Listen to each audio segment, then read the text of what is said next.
smiling in the face of your brother. Of course, same gender. I don't want sisters to come and smile in the face of brothers. And sadaqah, Knew charity. that was No, coming. no, yeah.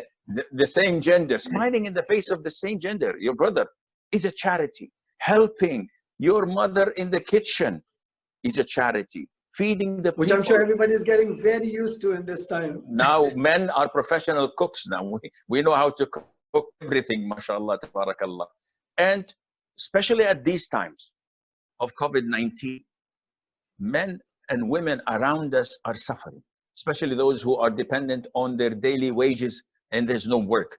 So we have to give a call, check on them, see if they have food, if they have groceries. Don't think that you live in a rich country would suffice. Check on people.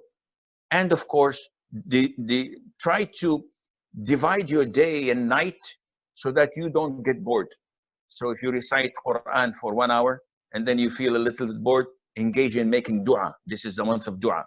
Then engage in listening to a lecture. Then go and check on the poor and to give them charities, iftar, give them food, give them so and so. Then engage in night prayer or praying nafil. Then engage in teaching someone who needs to be taught, etc.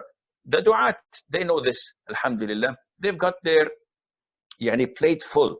They have so many things on their plate, especially in Ramadan. And with the internet, they have lectures, they have seminars, they have participations. With us, alhamdulillah, we have Zat TV, so we also have our program on daily basis.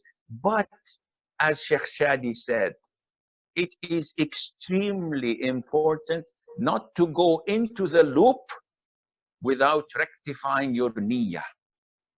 Don't let this be a system. Why are you doing this? Oh, every day I have this and I have that and I'm doing this and I'm doing that. Why? Because I'm used to it. It's a habit. No, do it because you are seeking Allah's forgiveness, Allah's mercy, which we are trying hard to attain and to get into Allah's paradise, which happens to be Allah's mercy as described by the Prophet ﷺ in the hadith. So Sheikh, like you rightly mentioned, right? So one of the things I understood from, that relates to the situation we are into is the fact that people would be saying, yeah, we're praying, we're fasting, we're reading the Quran, and there will be those times when people were going to be, saying, I'm going to make the most out of this month, so I'm going to do this and this and this.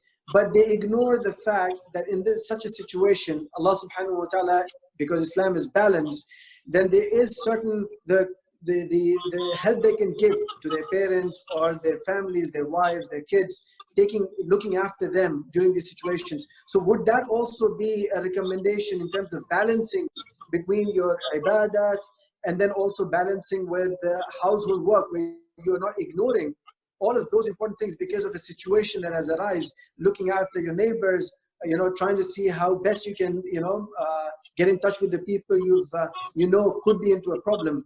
So that's another thing maybe people would be ignoring on. So is that recommended? Is that something that they should do, or they should focus on the rest of the aspects of the kind of situation it demands?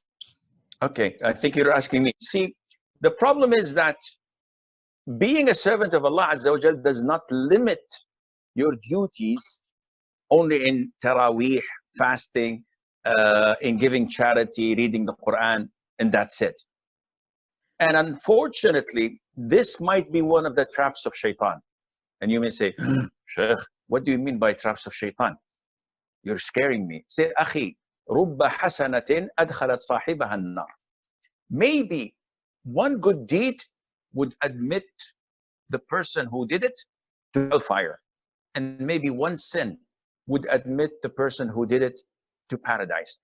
Sometimes when we come to Ramadan, and I finished praying 11 rak'ahs of Taraweeh, and I'm so happy of myself, Shaitan comes and says, Akhi, you got credit. You've just charged your good deeds book with a lot of good deeds. So why not watch Netflix? So I said, ooh, okay, that's good. So you spend like an hour or two watching something haram, listening to something haram, banking and depending on the good deeds that you had done. And this is one of the greatest traps of Shaitan. Don't limit Ramadan to Qiyamul Layl, to reciting the Quran, to charity, to fasting, and that's it. It's a 24/7 process. You have to be inside out a servant of Allah Azza wa Jal.